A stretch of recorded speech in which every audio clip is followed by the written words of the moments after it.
நிறைய பேருக்கு புரோட்டீன் இல்லைங்க, ஹேர் ஃபால் ஆகுது, கை விரல்கள் எல்லாம் நடுக்கம் ஏற்படுது, தசைகளில் வலிமை இல்லாமல் இருக்கு, வெயிட் கெயின் ஆகவே இல்லை அப்படின்னு சொல்லுவாங்க. எவ்வளவுதான் உணவு சாப்பிட்டாலும் எனக்கு வெயிட் கெயினே ஆகலையே அப்படின்னு சொன்னீங்கன்னா, ரொம்ப ஈஸியாக உங்களுக்கு வெயிட் கெயின் ஆகிறதுக்கு பச்சை பயிறு ரொம்ப ரொம்ப யூஸ்ஃபுல்லாக இருக்கும். இந்த கஞ்சை குடிச்சு பாருங்க.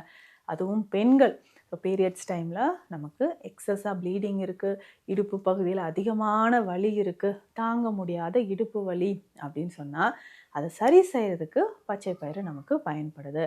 ரெகுலராக இந்த ஹெல்த் மிக்ஸை நீங்கள் குடிச்சிட்டு வரலாம். இதை கிட்ஸுக்கு கொடுக்கணுன்னாலும் ஓகே, தாராளமாக இதை கொடுக்கலாங்க. ஸோ இந்த பவுடரை நம்ம என்ன பண்ணலான்னா, இது கூட கொஞ்சம் வெல்லம் சேர்த்து, நெய், சூடான நெய் சேர்த்து பிசைஞ்சு ஒரு லட்டு மாதிரியும் நம்ம கொடுக்கலாம்.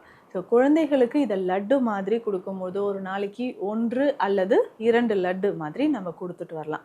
அந்த மாதிரி கொடுக்கும்போது ஈஸியாக அவங்க க்ரோத்துக்கு இது ரொம்ப ரொம்ப ஹெல்ப்ஃபுல்லாக இருக்கும். ஸோ ப்ரோட்டீன் நமக்கு டிஃபிஷியன்சி இருக்குதுன்னு சொல்லும்போது ஹெல்த்தியாக இதையும் நம்ம எடுத்துக்கலாம். இப்போது சித்த மருத்துவத்தில் இந்த பஞ்சமுட்டி கஞ்சி, ஏற்கனவே அது நம்ம ஒரு பதிவாகவும் போட்டிருக்கோம். நிறைய பேர் அது கிட்ஸு கொடுத்து நல்ல ஒரு பாசிட்டிவ் ரிவ்யூஸ்லாம் கொடுத்துருக்கீங்க.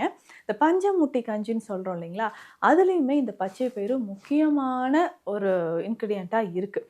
ஸோ இதில் பார்த்தோம்னா பச்சரிசி, துவரை இதில் சேர்ந்துருக்கும், பச்சை பயிறு இதில் சேர்ந்துருக்கு. ஸோ பச்சை பயிறு இந்த பஞ்சமுட்டி கஞ்சியில் முக்கியமான ஒன்றாக இருக்குது. அதே மாதிரி இந்த கொண்டை கடலை இதில் சேர்ந்துருக்கும். ஸோ இது எல்லாமே சேர்த்து நம்ம கஞ்சி மாதிரி குடிக்கும்பொழுது அதுவுமே கிட்ஸுக்கு ரொம்ப ரொம்ப நல்லது.